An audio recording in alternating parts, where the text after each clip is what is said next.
It's been a lot of material. It's now time to see if you understand something. So you have to do some work.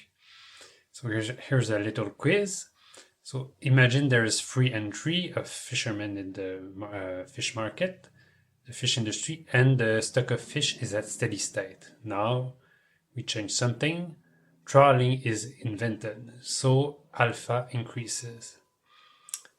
Question 1, what happens to the stock of fish in the new steady state? Question 2, what happens to the intensity of harvesting, defined as the number of boats multiplied by their efficiency, so it's alpha multiplied by B star F in the new steady state. What happens to total harvest in the new steady state? Then other questions, is there a technology level alpha so large that it would drive steady state fishes to extinction? And is there a technology level alpha so large that it would drive steady state harvest to zero? So you can answer this question on this website or just do them on your own. Pause the video, and when you're done, unpause and we can correct the questions. So I invite you to use the formulas we have found and the graphs, they help.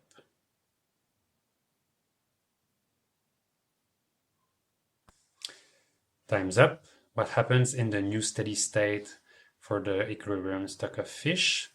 Well, it's not that difficult. We just plug in the formula we had. So we had that S star F equals to C divided by alpha P.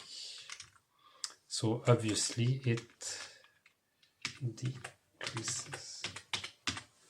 So that's not difficult to imagine. So if there is better technology, then even if the number of boats didn't change, then they would fish more efficiently, so they would catch more fishes. But there's also the fact that if they fish more efficiently, then they make a positive profit. So more boats will want to enter the market. This will even drive even lower the equilibrium stock of fish in the ocean. What happens to the intensity of harvesting?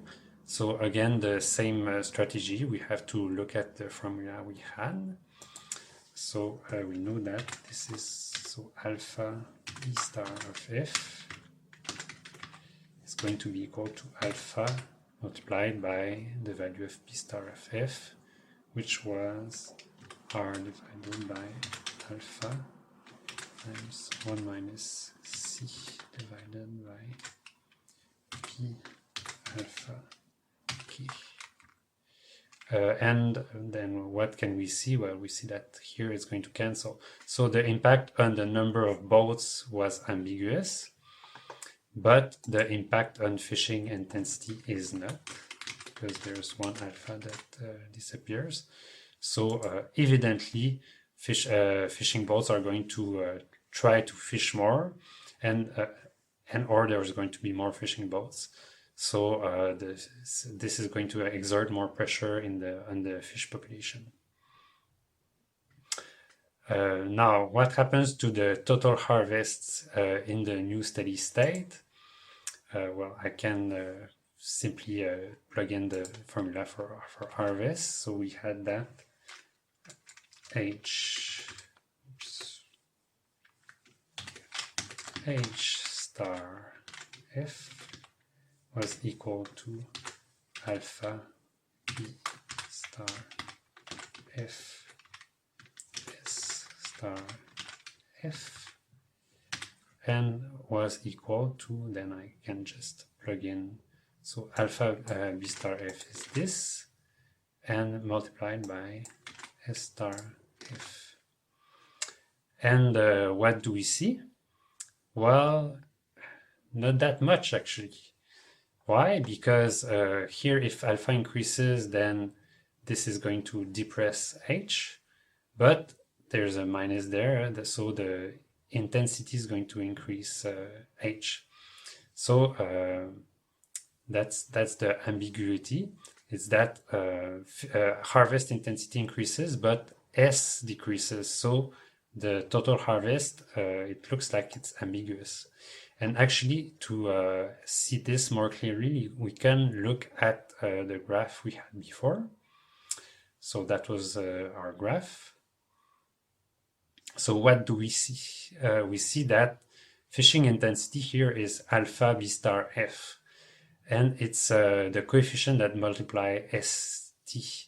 So this line, this red line here, has a slope alpha B star F. So if fishing intensity increases as a result of alpha increasing, then it means that this slope, this line is steeper. So what's the impact on harvests? Well, we have to look at what is harvest on this graph. So as you may remember, this delta ST was the natural increase in the fish stock if there is no harvest, and it described this. It was described by this blue line there, tau of ST. But the thing is, there is harvest too. So in the steady state with the fishing industry, then it has to be the case that tau ST equals fishing alpha B star F ST.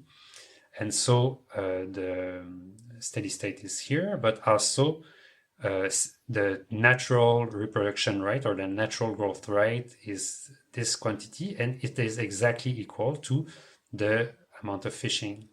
So if you want to look at what is the harvesting in the steady state, well, it's just this value there. So what happens when fishing intensity increases? Well, if it's just a small increase, or let's say we start with a very bad technology where we were like here. So imagine we fish with our fishing lines and with not so advanced technology, and then we invent better fishing boats. So we are going to harvest more. But imagine that from here, then we invent trawling. So we are super efficient at harvesting, and this line goes maybe until there. And you see that if the red line is there, then the equilibrium harvesting is going to be lower than before. So the equilibrium harvesting is a function of both the equilibrium stock and the fishing intensity. And you see that if there's too much intensive harvesting, then the stock decreases too much.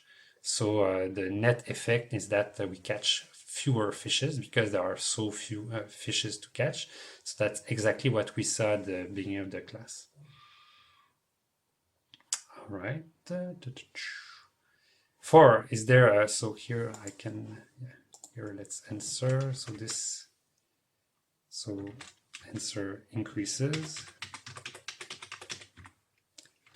So here ambiguous.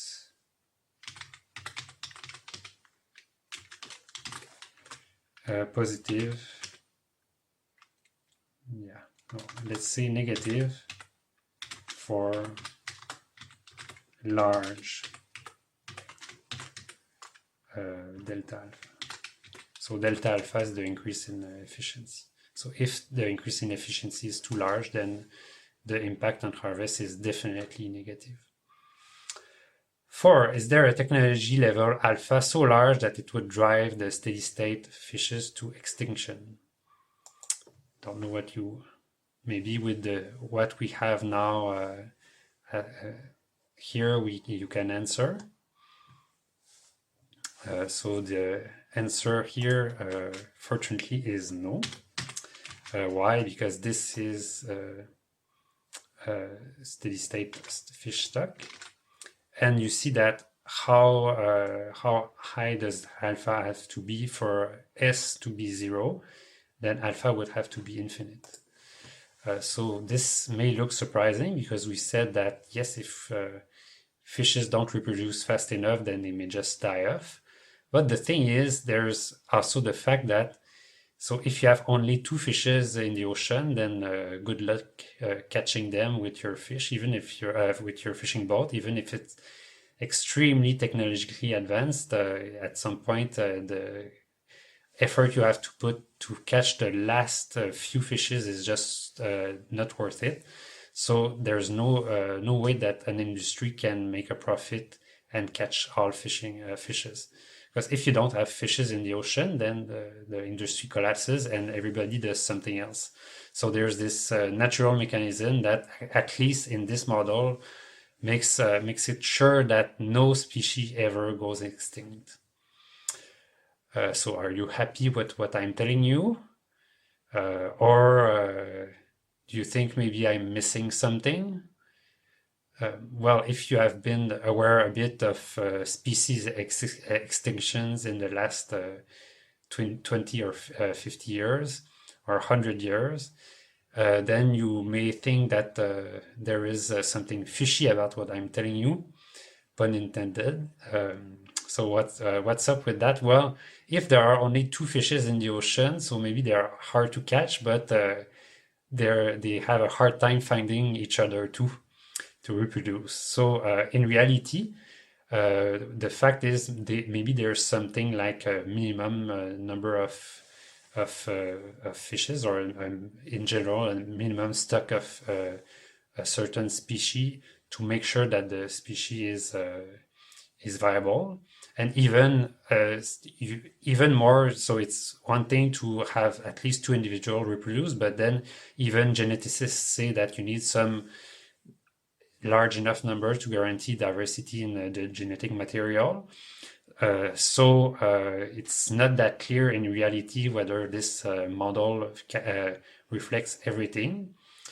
And in fact, we're going to see later on in the class that this may be, so it's something that we can input in the model to make it more realistic.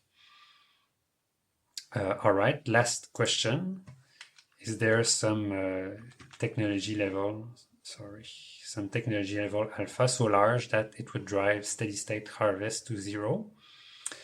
Well, let's now look at what steady state harvests are. So it's so harvests equal to this. So again, is there some alpha such that steady state harvests are 0? Well, no. If alpha is very large, then this tends to 1. So, but it's impossible that this fraction there goes to 0. It can become very small, but not 0.